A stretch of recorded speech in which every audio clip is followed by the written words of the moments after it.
Between 1945 and 1975, Indochina was racked by one of the longest and most bitter wars of the century.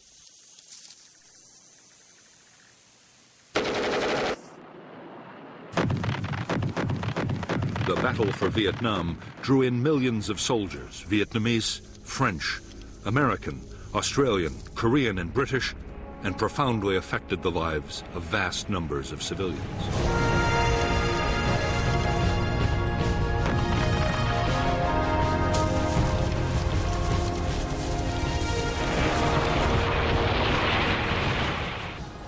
The American War, which lasted from 1960 to 1975, was a conflict fought with extreme ferocity and destructiveness. There was, on the ground, a guerrilla war of firefights, merciless search and destroy operations, and endless sieges, and also an air war of extreme intensity. 8 million tons of bombs wrought havoc on the landscape and people.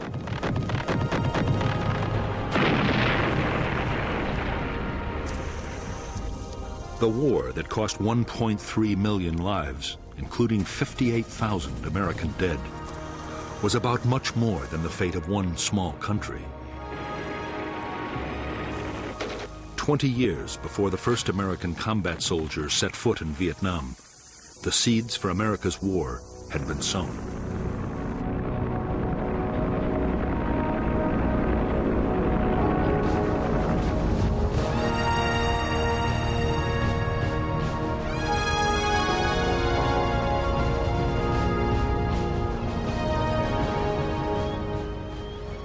With the partitioning of Europe, east and west, after World War II, the Western powers were on the alert for communist gains in the territories of the old empires. Soviet expansion in Europe was perceived as the greatest threat.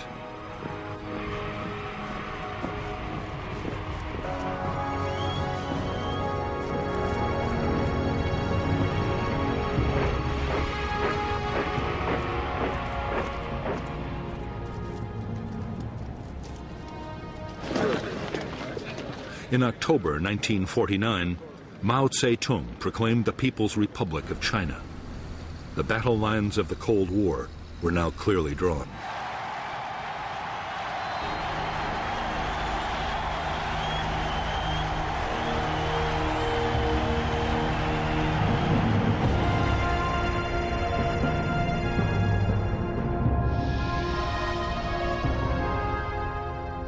To American strategists, the communist victory in China fueled the fear of Soviet and communist expansion.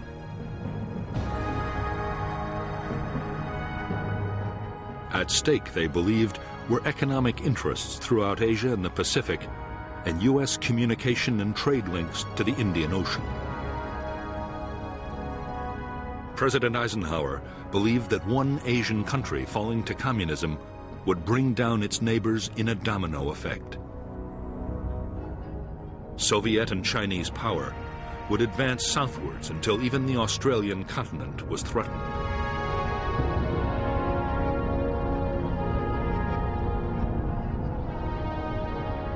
It was Indochina that seemed to hold the key to the future of southern Asia. The region bordered the newly created Chinese People's Republic and was still a French colony. French strategy was to hold on to power by creating puppet states in Vietnam, Laos, and Cambodia. The biggest obstacle to the French plan was the Viet Minh, a huge Vietnamese independence movement.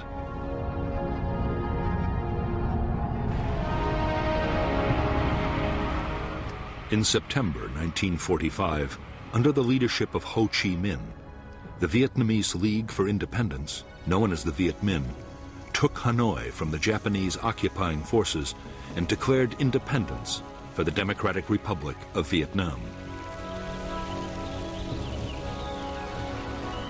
In the south, the Japanese surrendered to the British. However, France still considered Vietnam her colony. General Gracie, the British commander, ordered the Japanese rearmed to fight the Viet Minh to retake the colony. Thus the French Indochina War began.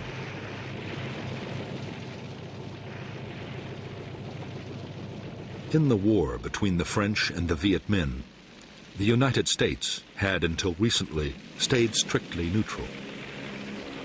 U.S. officials had originally supported the Viet Minh and its leader Ho Chi Minh, and they also strongly opposed the French attempt to keep their old colony. However, that was before the rise of Communist China. Now, the fear was that if the Viet Minh beat the French, they would open the door to the Chinese and the Soviets.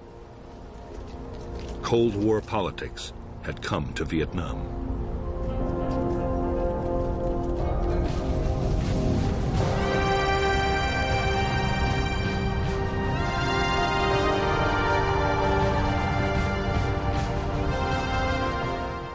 The Soviet Union and China recognized the Viet Minh as the only legitimate government of Vietnam in January 1950.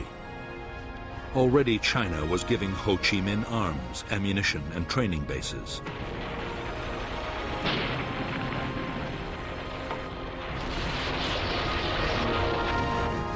The United States, for its part, recognized a French creation, the State of Vietnam, and U.S. President Harry Truman approved a program of military and economic help. But even before the order was signed, the situation changed dramatically.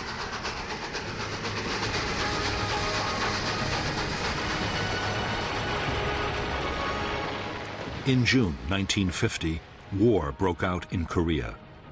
Communist northern forces, backed by the Soviet Union and China, invaded the South, and the U.S. sent troops to intervene.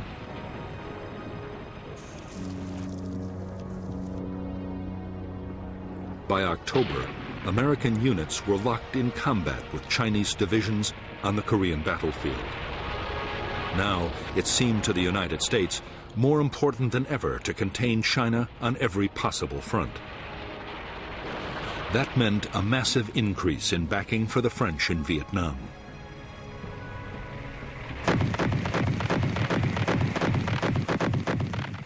By 1953, a year into the presidency of Dwight D. Eisenhower, U.S. support for the French war against the Viet Minh had turned into a flood of arms and cash. The United States paid 3/4 of the cost, a staggering $1 billion in 1954.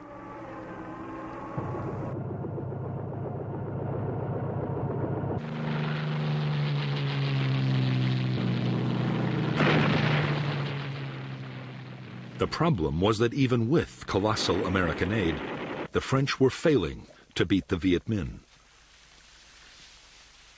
The guerrillas now numbered 120,000 trained troops, backed by 200,000 local fighters.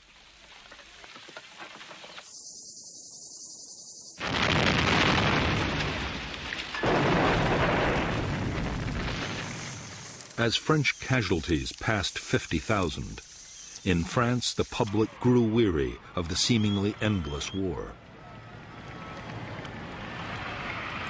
There were calls for negotiations with the Viet Minh. Pressure for talks grew even greater as the conflict in Korea ended. But Eisenhower and his Vice President Richard Nixon were dead set against any compromise.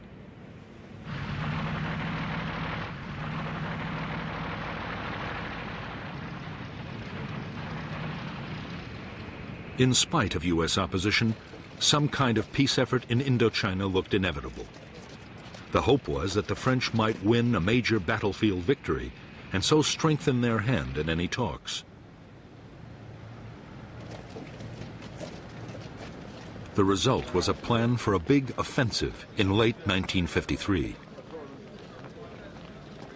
The main effort would be in southern Vietnam, but the French also meant to launch a blocking operation in the north that just might deliver a major victory.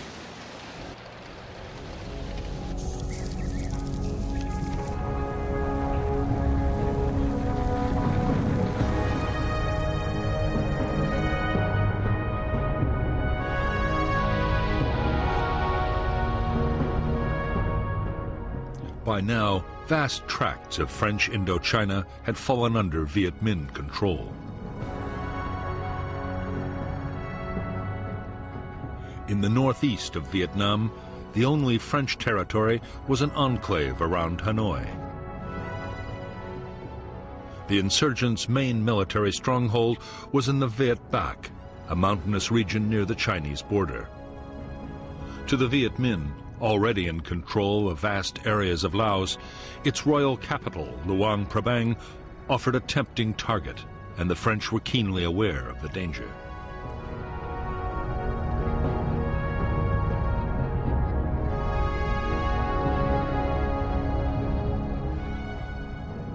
The French plan was to create at Dien Bien Phu, deep in hostile territory, a fortified base which would threaten the enemy's supply lines to Laos.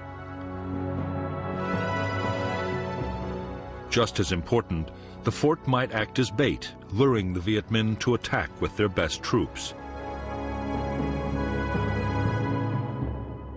The base could be supplied from Laos overland, and it could also be reinforced by air. The result they hoped for would be a set-piece battle that would allow superior French firepower to inflict a decisive defeat on the Viet Minh.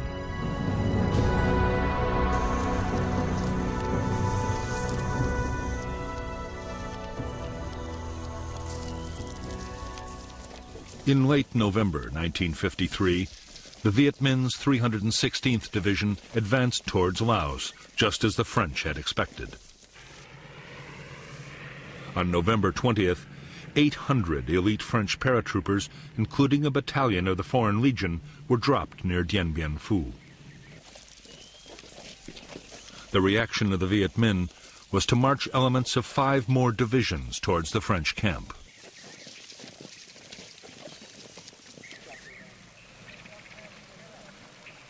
The French paratroopers at Dien Bien Phu quickly set about building fortifications and an airstrip.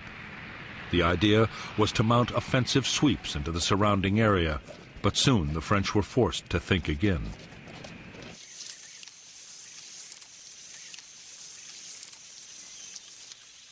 As the Viet Minh massed around the base, it became suicidal to venture far outside. Within 2 months, as the noose around Dien Bien Phu was drawn ever tighter, even a fighting withdrawal was no longer an option for the French.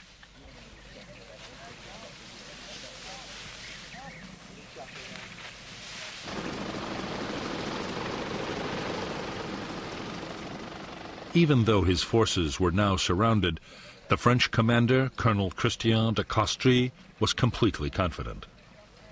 He was certain that aircraft could supply all the base's needs. Only enemy artillery posed any real danger.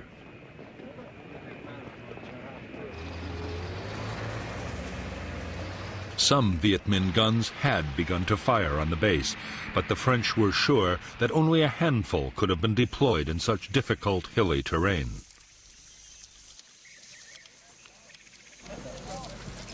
As for Viet Minh supplies and reinforcements, French air power would make sure they never reached Dien Bien Phu.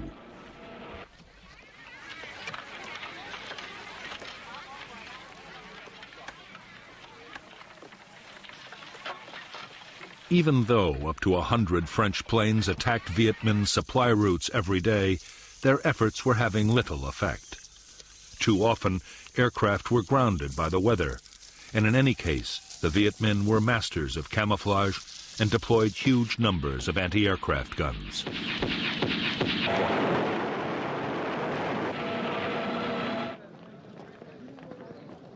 In a massive effort over several months, General Võ Nguyên Giáp, the Viet Minh commander, used 50,000 support troops to deploy more than 200 artillery pieces and anti-aircraft guns and a vast supply of ammunition around Dien Bien Phu.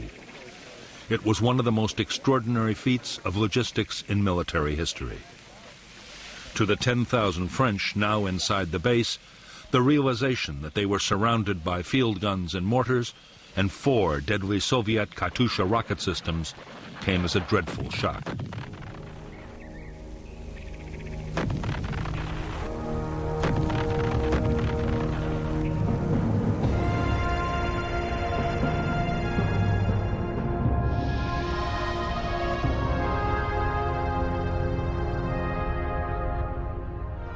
The French base at Điện Biên Phủ had been sited on a flat valley floor. The airstrip and headquarters were the focus for the main battle position, a complex of 5 strongholds codenamed Françoise, Huguette, Claudine, Eliane, Dominique. To break up attacks, strongpoints Anne-Marie, Gabrielle, Béatrice, and Isabelle had been created on a series of low hills. The base was manned by 9 infantry battalions and 2 crack parachute battalions. For support, there were artillery and mortars, light tanks, and fighter bombers.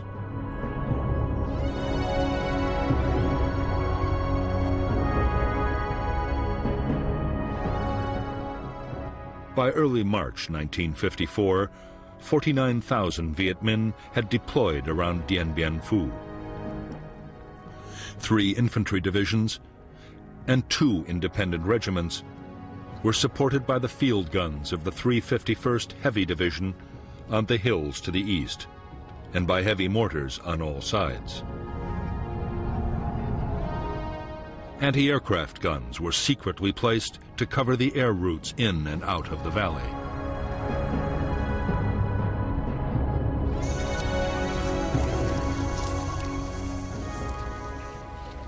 As the weeks went on, Viet Minh artillery fire caused more and more casualties amongst the French at Điện Biên Phủ. The fortifications had never been meant to withstand heavy artillery, and the French were horrified to find that neither counter-battery fire nor airstrikes were able to silence the enemy guns.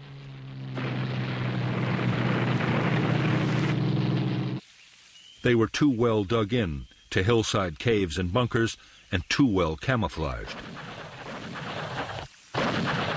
Any day now, the French knew, they would face an all-out enemy attack. It came on March 13th, 1954.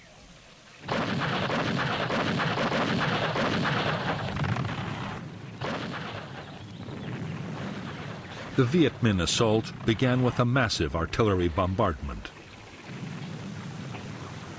French gun positions in the central area were hammered. In 3 days, after repeated human wave assaults and hopeless French counterattacks, the Viet Minh took the northern strongpoints of Béatrice, Gabrielle, and Anne-Marie.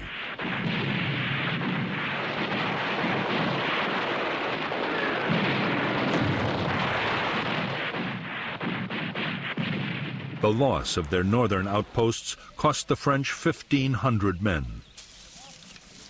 The Viet Minh had suffered much worse, nearly 7,000 killed and wounded, but they had proved that the French defenses could be overcome.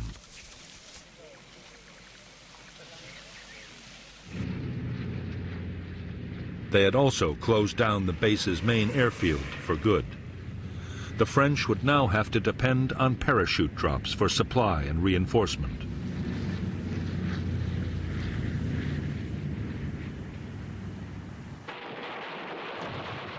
After a 2-week lull, the Viet Minh renewed their offensive.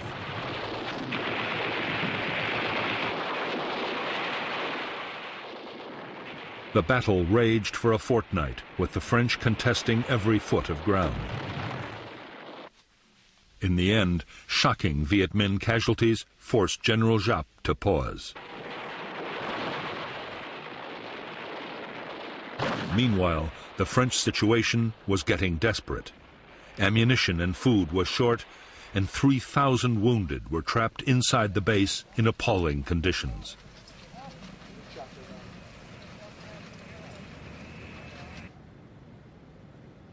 With disaster looming on the battlefield, the French appealed to the United States for help.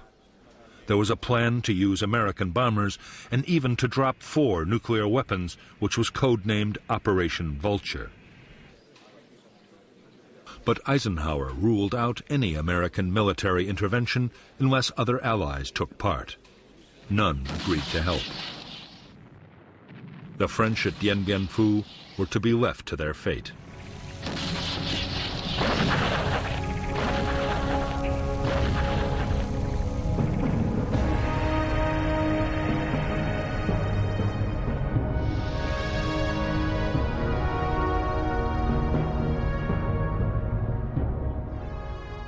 Although the outpost Isabelle was still in French hands, it was by now cut off from the central stronghold at Điện Biên Phủ.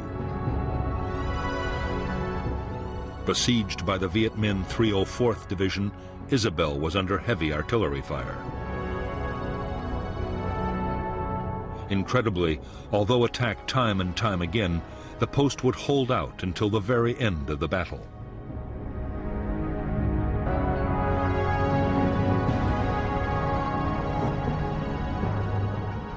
In the central sector, Strongpoint Françoise had been abandoned, and the Viet Minh had captured Dominique along with part of Elian and Huguet.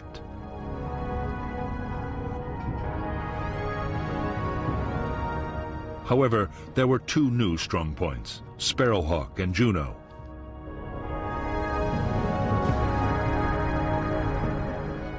Meanwhile, the Viet Minh had adopted new tactics in an attempt to reduce their terrible casualties. Secretly, they had dug more than 50 miles of trenches, creeping right up to the French perimeter. The final Viet Minh assault came on the night of May 1st, 1954.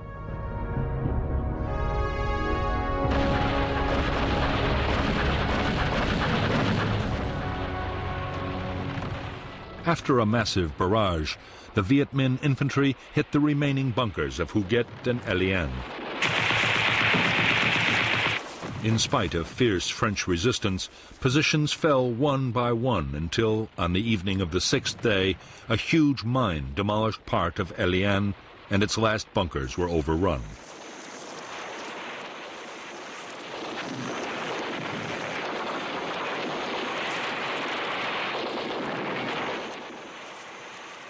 At 5:30 p.m. on May 7, 1954, Vietnamese forces occupied the French command post, and the French commander ordered his troops to cease fire. It was 55 days to the minute since the battle had begun. At Điện Biên Phủ, 3,000 French troops had been killed and 8,000 wounded. The Viet Minh had suffered much worse, with more than 8,000 dead and 12,000 wounded. But for them, the outcome had still been a triumph. On the eve of an international conference on Indochina, they had shattered France's resolve to carry on the war.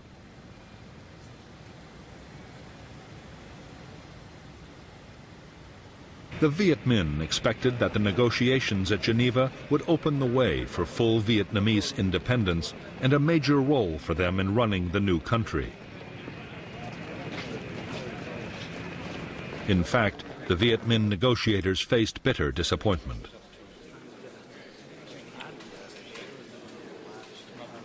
Behind closed doors, Chinese Prime Minister Zhou Enlai struck a deal with the French and forced Ho Chi Minh to agree that the country be divided into two zones.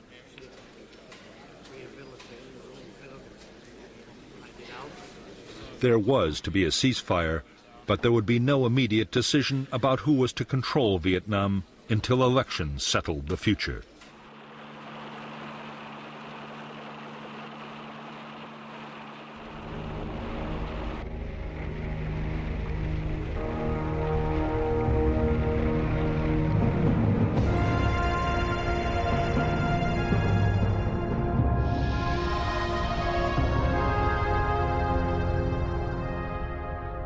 After Dien Bien Phu, the Viet Minh had controlled nearly 3/4 of Vietnam and parts of Laos and Cambodia.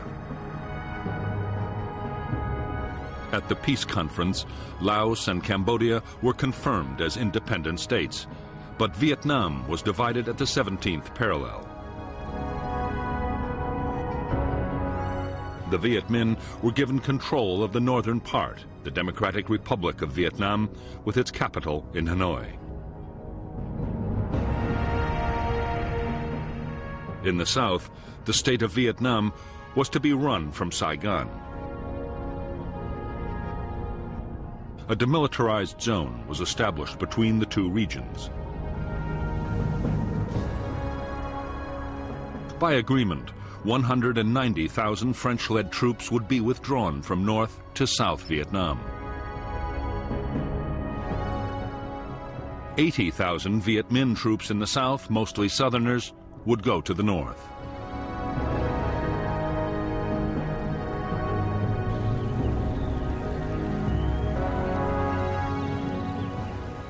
For the French, the prospect of withdrawing from the northern part of Vietnam was deeply humiliating. However, they still assumed France would continue to play a major role in the south. The illusion would not last for long. France's role was already being taken over by the United States.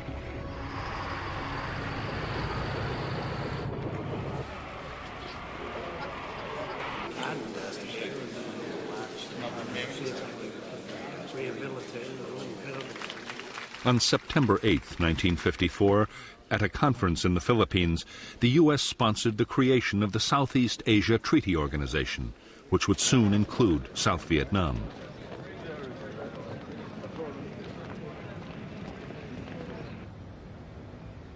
The Americans were now dealing directly with the new South Vietnamese government, led by Prime Minister Ngo Dinh Diem.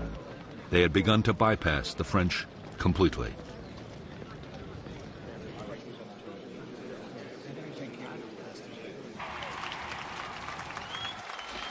On October 9, 1954, the Viet Minh 308th Division, veterans of Dien Bien Phu, marched in triumph into Hanoi, in accordance with the Geneva Agreement.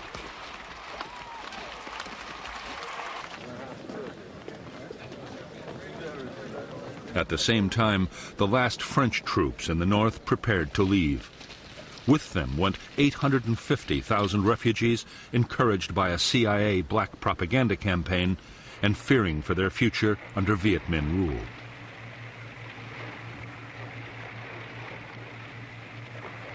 Before the very eyes of the French and the Vietnamese people, Vietnam was crystallizing into two separate states, each with its own government, its own army, and its own Cold War allies.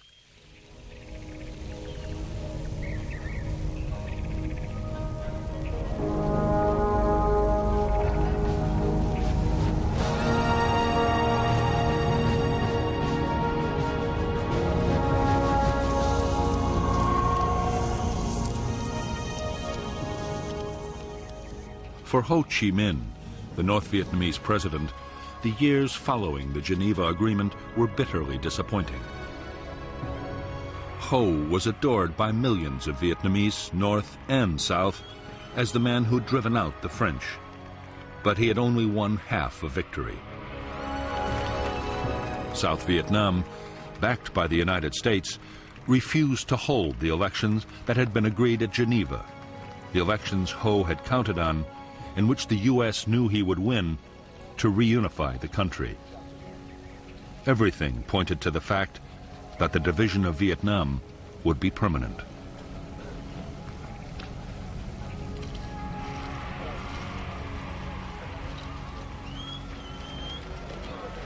As a nationalist and founder of the Indo-Chinese Communist Party, Ho Chi Minh was fast transforming North Vietnam.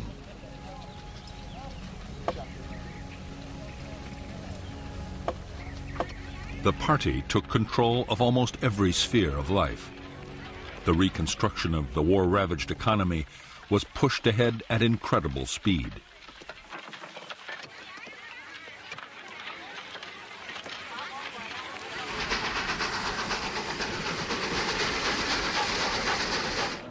One of Ho Chi Minh's highest priorities was to get as much aid for North Vietnam as he could from the Soviet Union and China. In July 1955 in Moscow, he won promises of cash help for the North to stave off a food crisis. The Russians also pledged to send technicians and military advisors. At the same time, China meant to match or even better the Soviet offer.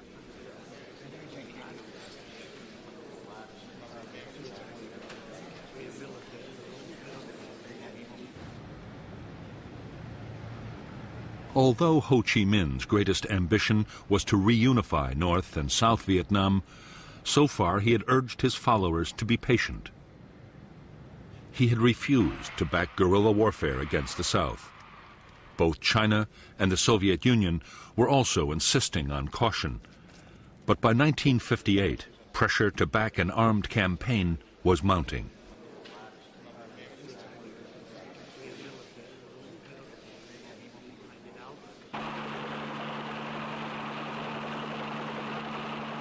The tens of thousands of southern Viet Minh soldiers who came north after the Geneva Accords were by now restless and homesick. There was more pressure from inside the South, where the Viet Minh that had stayed behind were being wiped out by the new regime.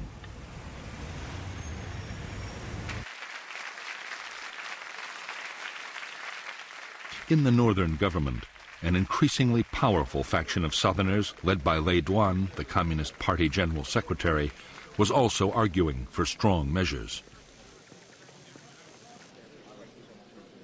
In January 1959, with Ho Chi Minh's blessing, the North Vietnamese Communist Party voted to support armed revolution in South Vietnam. To help the campaign, 4,500 Viet Minh Southerners were prepared for infiltration back into the South.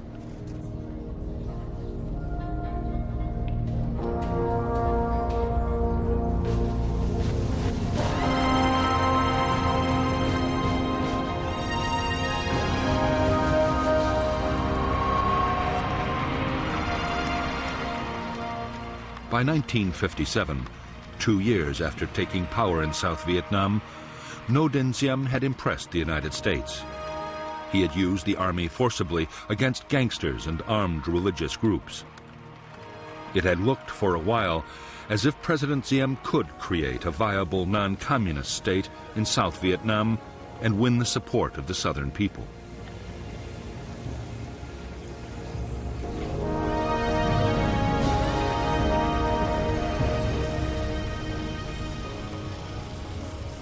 In fact, Diem had no intention of introducing the democracy or the social reforms that the United States wanted.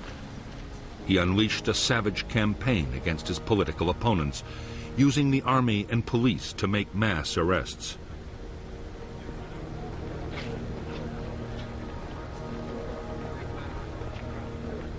There was widespread torture and summary executions.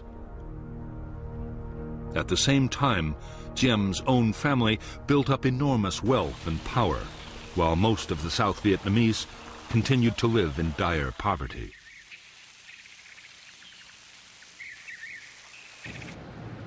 By September 1960, to the immense frustration of the United States, which was pouring in aid, Diem's regime was detested by vast numbers of South Vietnamese. There was already virtual civil war, with armed rebellions breaking out all over the country. Increasingly, the revolts were being led by nationalist and communist guerrillas, and some trained men infiltrated down from the north.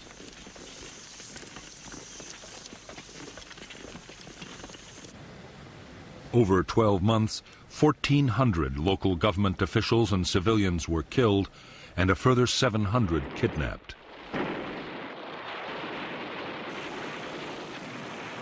In South Vietnam, the guerrillas began to mount bold attacks on military posts, convoys, and railways.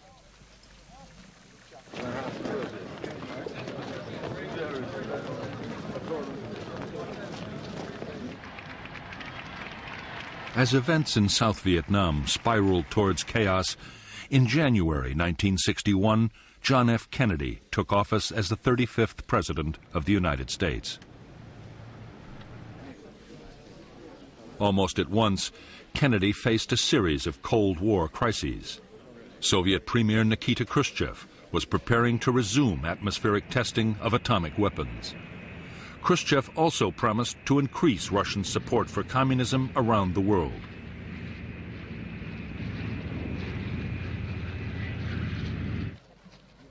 The climax came in August 1961 with a tense standoff in Europe as the Russians sealed off East Berlin and began to build the Berlin Wall.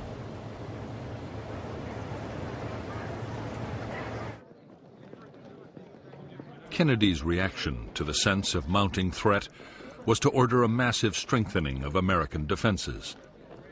He ordered the call-up of 150,000 military reservists.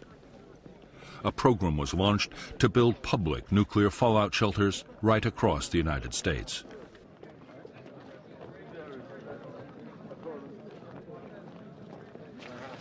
There was a surge in arms production, especially of strategic nuclear weapons.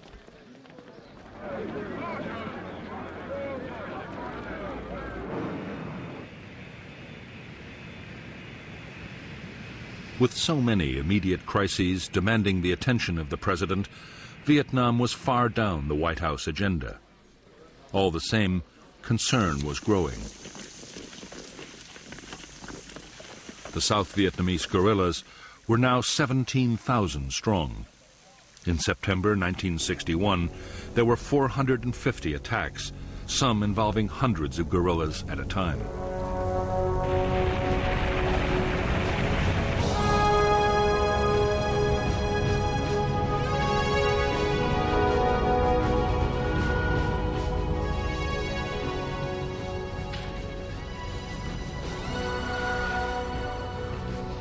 Shortly after the decision to mount an armed revolution in South Vietnam, an organization had been created to control the military and political effort.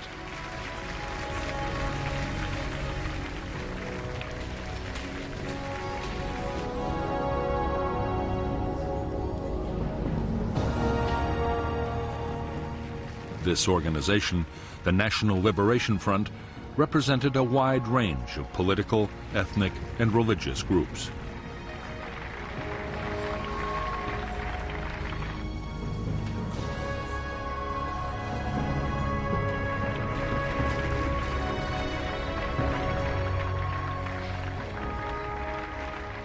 The military wing of the NLF was the People's Liberation Army. The army included guerrillas who had been sent down from North Vietnam, Viet Minh veterans, and local armed groups.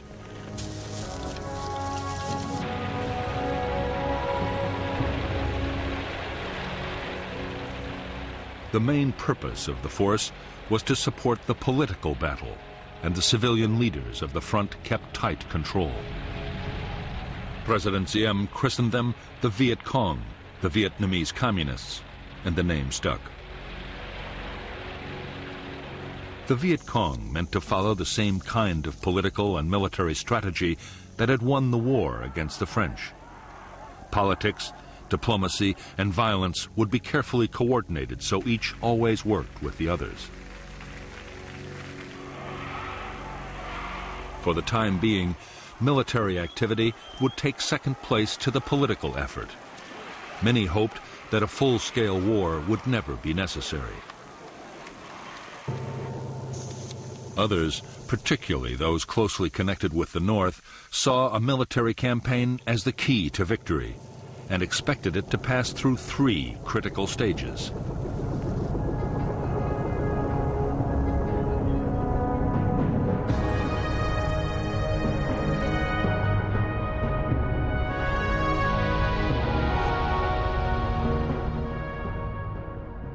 In the first phase of the revolution, with the National Liberation Front's insurgents greatly outnumbered by Saigon's army, the task for guerrilla units would be to survive in the face of government attack.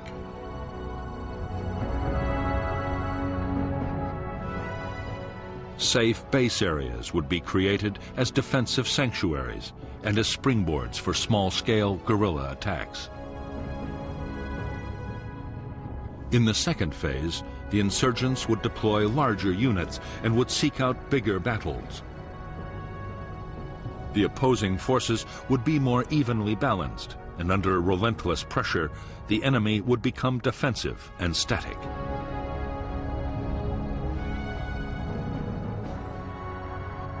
In the third phase, at the key moment when the NLF became stronger than the government army, they would launch large-scale assaults against enemy installations and seek out decisive conventional battles.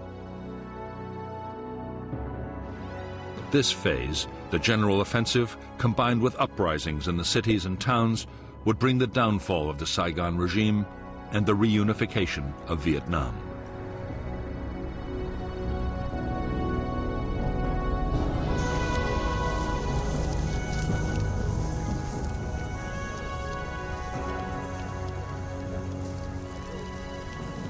While the revolution was in its early phase, the NLF meant to build up its organization as fast as it possibly could. Political agents founded dozens of associations to bring every kind of support into the movement.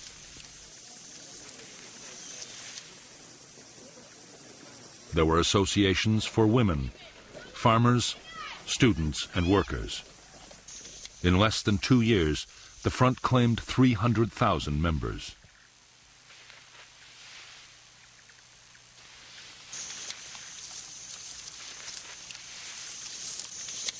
At the same time as it built up grassroots support, the NLF meant to intensify its military operations. Bigger attacks on government forces would gain the movement prestige.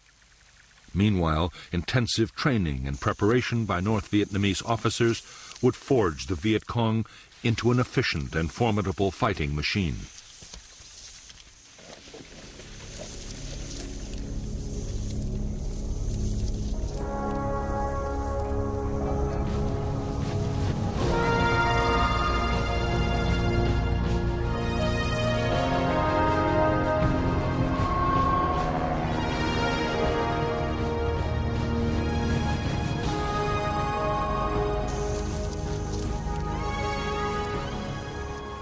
As the NLF tightened their grip on the countryside, the South Vietnamese army began to behave exactly as the guerrillas had expected them to.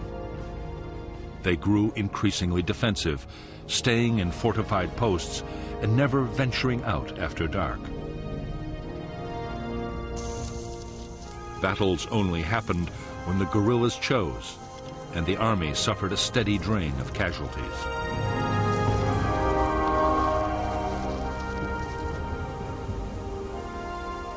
By now, there were 900 American military advisors in South Vietnam, charged with building up and training the South Vietnamese armed forces.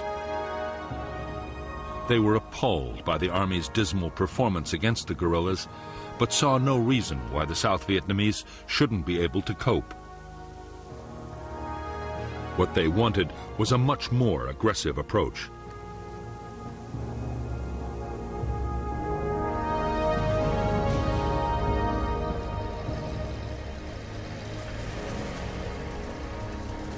American advice was that the Army should get out on mobile operations and find the bigger enemy units. The Civil Guard and militia could look after local security. The Americans developed a counterinsurgency plan, supposed to better coordinate the different forces, but progress on the ground was painfully slow.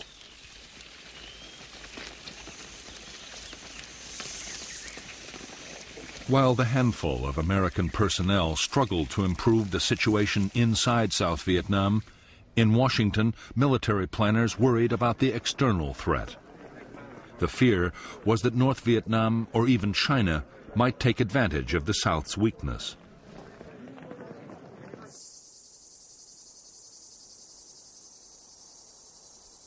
Already, with the approval of the White House, a contingency plan had been drawn up for putting in American combat troops if an invasion looked imminent.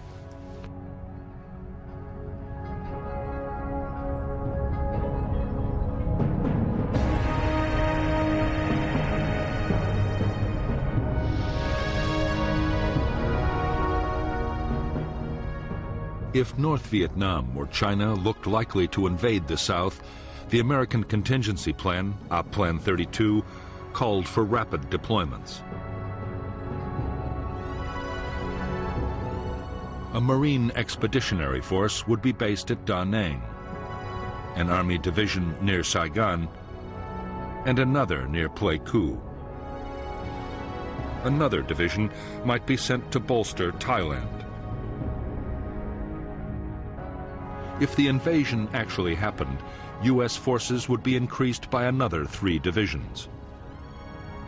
Aircraft carriers and land-based bombers would be positioned for massive attacks on North Vietnam, while amphibious, airborne, and ground forces would mount a full-scale invasion of Northern Territory.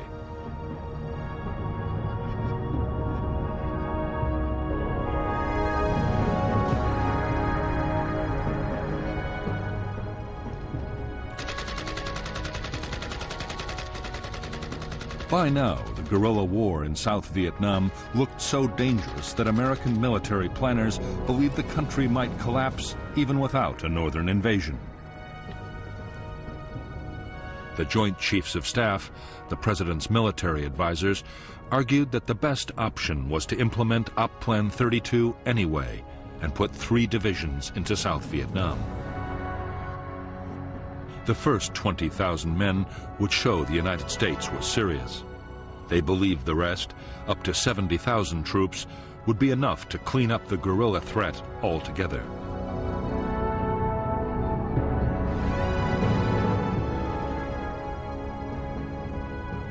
Although the Secretary of Defense, Robert McNamara, was in favor of sending in troops, President Kennedy had no desire to embroil American soldiers in an Asian guerrilla war.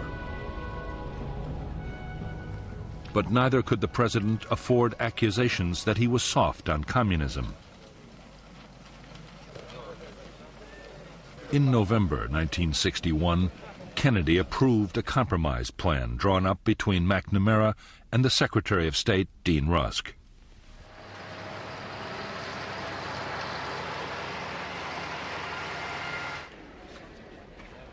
Phase 1 of the Vietnam Plan would see a big increase in financial support for the South Vietnamese Army.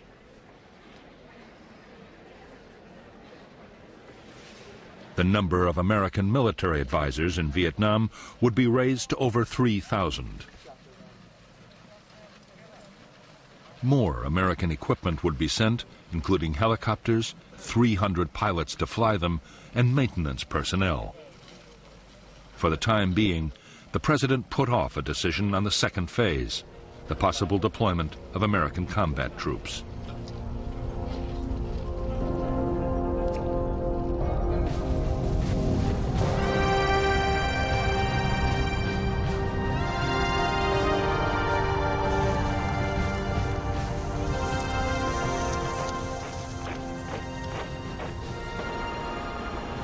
By the end of 1961, the South Vietnamese Army was being expanded to 200,000 men.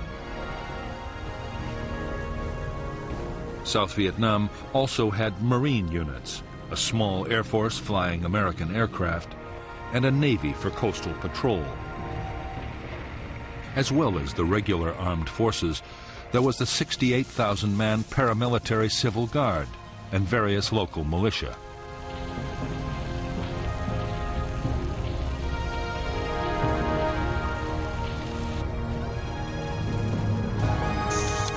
Since the United States had started rebuilding the South Vietnamese Army back in 1955, the force had been organized, armed, and trained to fight large-scale battles. The danger had been expected to come from the North Vietnamese or Chinese armies, not from guerrilla bands.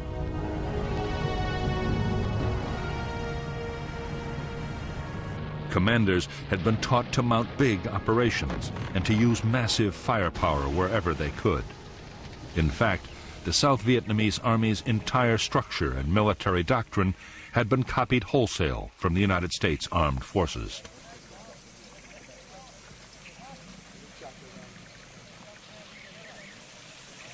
Senior American commanders had no doubt they were teaching the South Vietnamese the right tactics for the war they had to fight.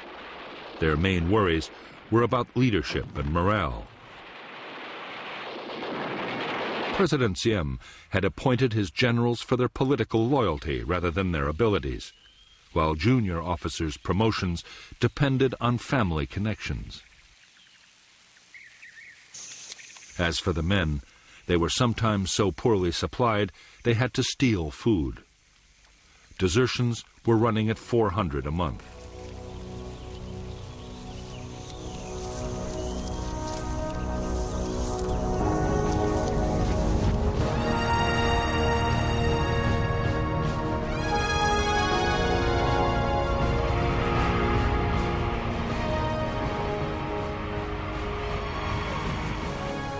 As the NLF guerrillas began recruiting and training all over South Vietnam, they quickly built up their combat forces to 17,000 men and women. These were the main force troops, uniformed and trained to fight anywhere in units hundreds strong. Main force battalions were under the direct control of the NLF High Command, and a high proportion of their officers were trained troops from the north.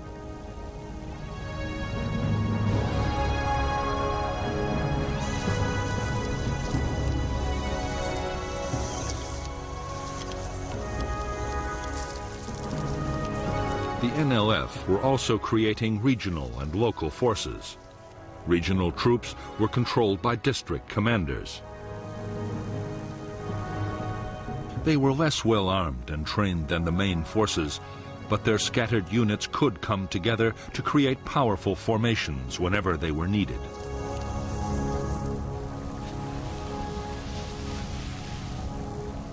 Local guerrilla units were based in the villages. They were part-time soldiers whose main job was to defend areas where the NLF was gaining control. In villages where the movement's influence was weaker, they served to intimidate opponents and show the wishes of the NLF were always to be taken seriously.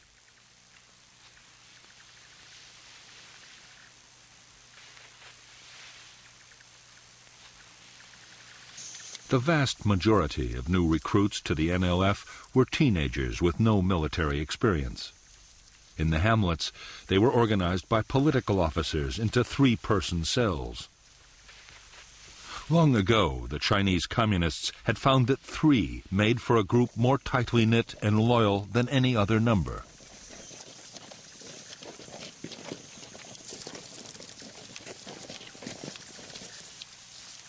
Although some weapons from the north, including Chinese mortars and machine guns, were beginning to reach NLF units, most guerrillas had to use whatever they could get. Rifles and equipment captured from the government army or left over from the French War made up the bulk of the arsenal.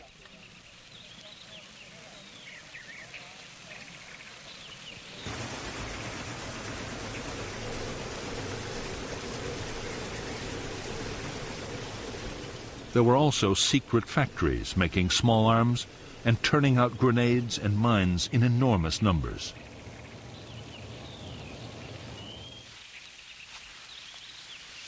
Local forces depended on even more primitive weapons. Some were designed mainly to frighten intruders, but others were extremely dangerous. Punji traps, sharp spikes hidden in pits, could easily disable an enemy soldier. Punjis were often contaminated to increase the risks of infection.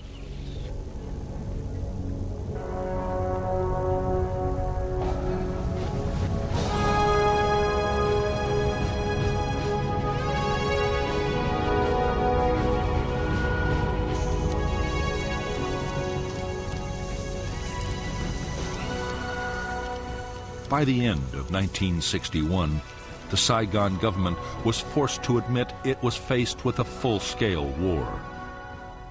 Every week, over 1,000 people were being killed.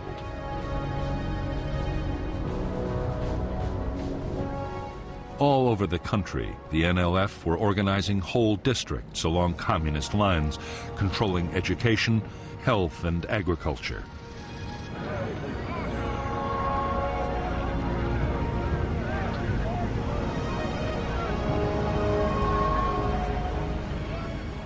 There were whole areas which had seen no government troops or officials for years.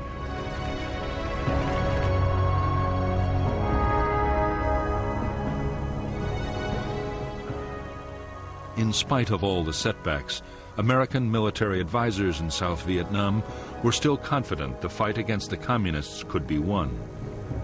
By this time, they themselves were getting more deeply involved in the battle. Advisors were strictly forbidden to engage in actual combat, but the reality of war was starting to take over.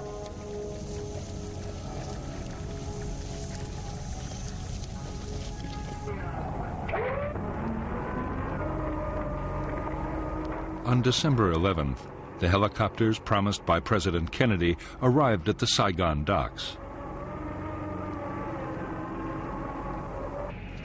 With them came 400 U.S. personnel to maintain and fly the aircraft. Within weeks, the helicopters and their American pilots would be in action on the Vietnamese battlefield.